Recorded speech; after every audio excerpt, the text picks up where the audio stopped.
आधी रात का वक्त सनी लियोनी पवन सिंह के साथ खड़ी हैं।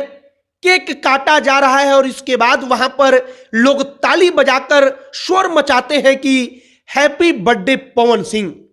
यह कहानी वहां की है जहां पर पवन सिंह के साथ सनी लियोनी का गाना शूट हो रहा था और उसी सेट पर पवन सिंह का जन्मदिन मनाने का वक्त आया तो जन्मदिन मनाया गया।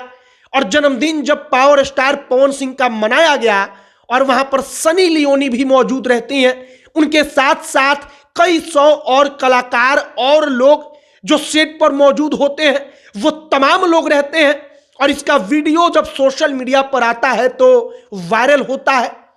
पवन सिंह का जब यह पूरा का पूरा वीडियो वायरल हुआ तब लोग खोजने लगे कि आखिरकार सनी लियोनी पवन सिंह के साथ केक कटवाने गई थी।